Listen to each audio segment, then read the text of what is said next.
Now that we can recognize pitches, we need to talk about how they interact with each other, or their intervallic relationship. This is really important for at least two reasons, especially when solfege is not practical for a particular passage of music.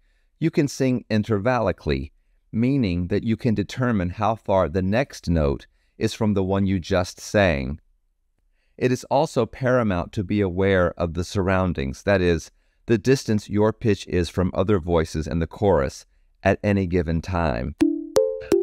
But first, we must become further acquainted with the piano keyboard, as it is such a helpful visual. The Cs are already labeled, and can all be identified by their position just before each set of two black keys.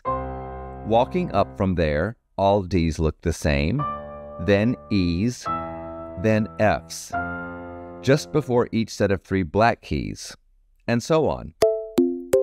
Really quickly, let's introduce flats, sharps, and naturals. A flat lowers a pitch by a half step. A sharp raises the pitch by 1/2 step. A natural takes a note that is currently sharp or flatted and neutralizes it. The flat note goes back to its unflatted, raised position, and a sharp note goes back to its unsharped, lowered position. There is also a double sharp and a double flat, but they are rare. The black keys on the keyboard are represented by sharps and flats. For example, this note can be considered a C sharp, a C that has been raised, or a D flat, a D that has been lowered. This same approach is applicable to any of the black keys.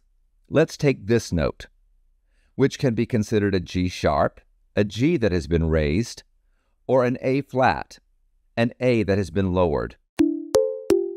The distance between any two pitches is called an interval. Any two pitches, regardless of how far away from each other, are at some interval, but we are only going to talk about intervals that span 1 octave or less.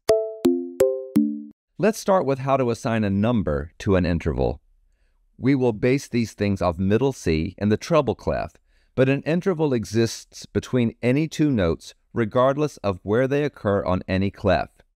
An interval at its most basic is determined by counting lines and spaces between two pitches, counting 1 at the beginning line or space, counting the arrival line or space, and every line or space in between.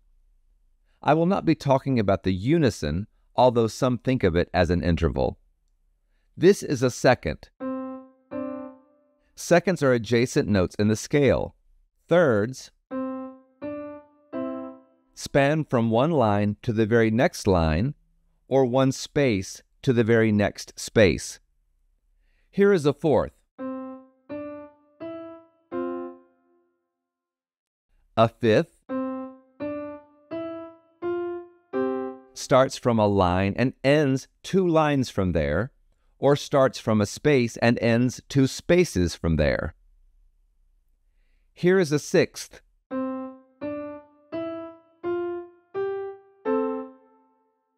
Here is a seventh.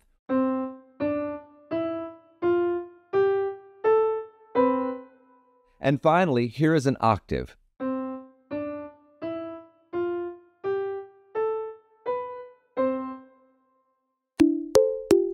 Seconds and sevenths are considered dissonant.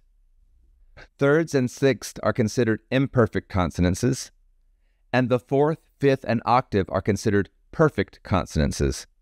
The fourth not always. Until next time.